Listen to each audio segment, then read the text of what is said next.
Hey y'all, and welcome to Politibrawl. My name is Brian, and Scott Jennings is doing his best to completely re-educate these know-nothing CNN panelists who can't get over the fact that Elon Musk is cutting the federal government through the Department of Government Efficiency. Let's dive in. So, Scott, is the Trump administration at risk of overstepping with these efforts? Well, I don't think they're at risk of overstepping with the American people. I think part of the election result was the American people actually asking for a sledgehammer to the federal government. I mean, trust in government was low, dissatisfaction with the government was low, dissatisfaction with the previous administration was low, and dissatisfaction was high with politicians who for years have said, I'm going to cut waste, fraud, and abuse, and never seem to do it. So I like Representative Maliatokas, but with all due respect, I don't think the voters are wanting a scalpel. I do think they're wanting larger implements like a sledgehammer or a chainsaw. I think that's no longer true. I think that's no longer true, Scott. Lulu, honestly, you're seeing the polling, and you're seeing how unpopular. And Donald Trump has a better than 50% approval rating. And I have see seen the polling. how unpopular Elon Musk is, how unpopular Doge is, and beyond that, there is a real concern about the kinds of You know what I love about you, Lulu, is that you get to say what you want to say, and then you got to say what you think I ought to say. Why don't you just let me finish my point here? The point, Wolf, is this.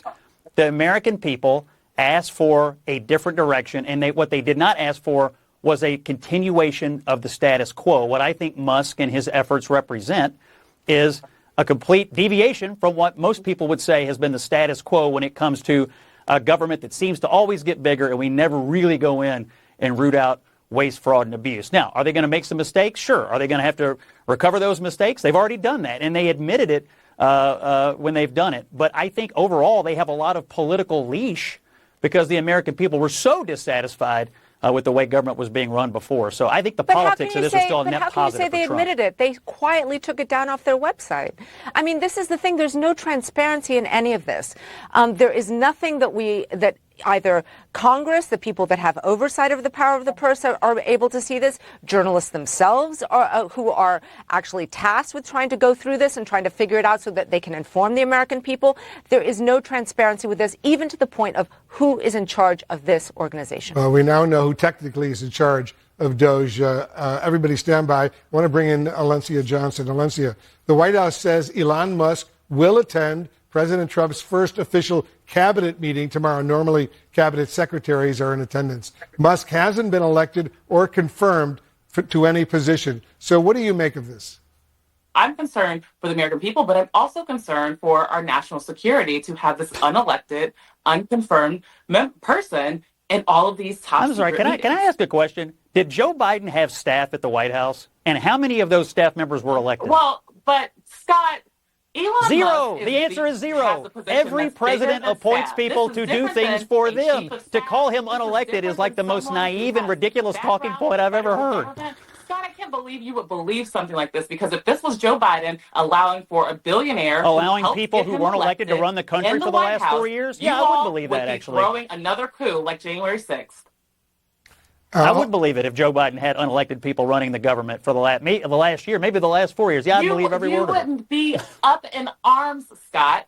I was up in arms about it. I think there's a difference if it was George Soros. I think the example is not, obviously everyone has unelected people in that they appoint. The difference is if it was George Soros. George Soros does have influence over Democrats. He collects your people like Pokemon cards. Hold on. He's absolutely right, too, because George Soros, the difference between George Soros and Elon Musk. Elon Musk is an ideas dude, okay? He does not really care for politics that much. As a matter of fact, if it wasn't for politics affecting his life personally in a multitude of reasons, first off, one of his children has come out as trans, and oh boy, that kind of awoke him to, something doesn't smell right. Something's going wrong in the culture. And so that sort of helped wake him up. Then lefties started really hating the fact that he has taken over Twitter. And then he's realized, wait a minute, I'm a part of the Silicon Valley syndicate.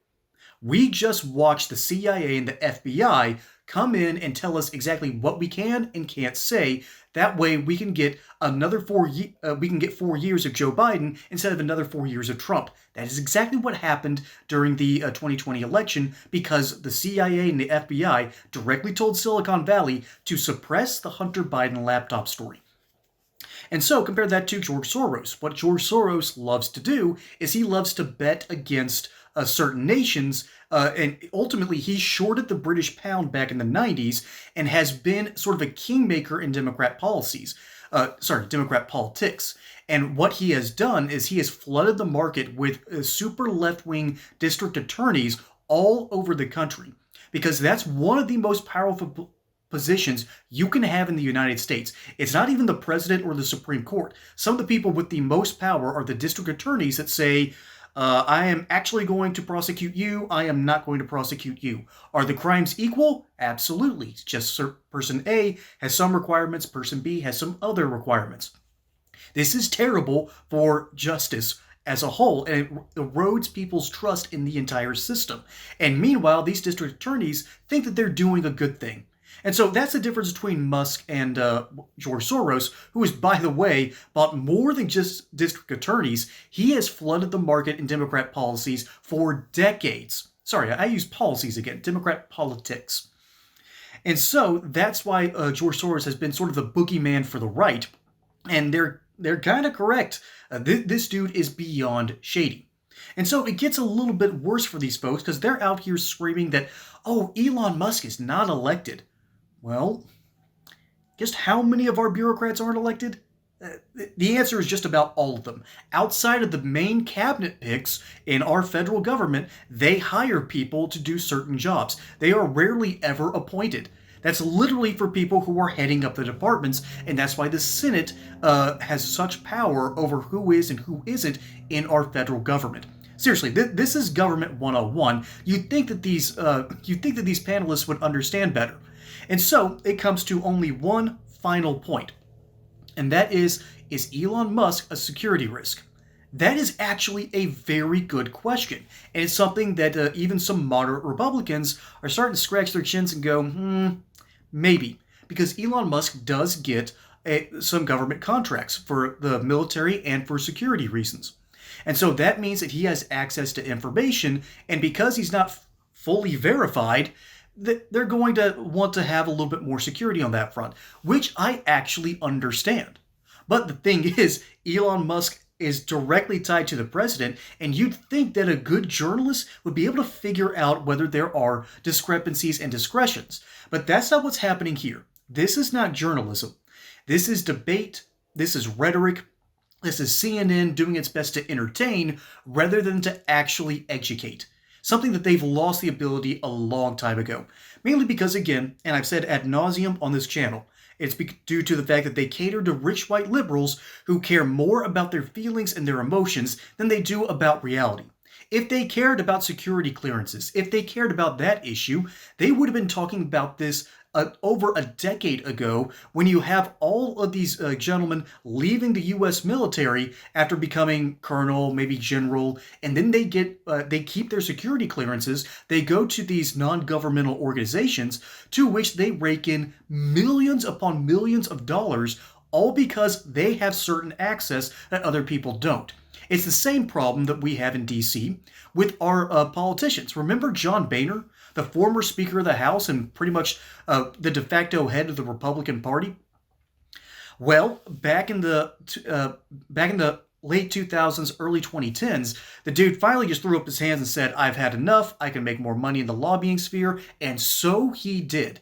And he got all tanned up and then makes those lobbyist dollars all because of the access that he has and the contacts that he makes. So if you cared about that level of potential corruption, this would have been on your radar a long time ago. But because Elon Musk took away the left's toys, he basically bought out Twitter, gutted it, and it still functions almost exactly the same as it did before. It still provides people with basic information, and the competitors to Twitter, they aren't doing so hot. Okay? It's just that simple. So the left has not forgiven Elon Musk for daring to take away their greatest platform. So ultimately, these panelists are trying to remind rich white liberals that Elon Musk is bad.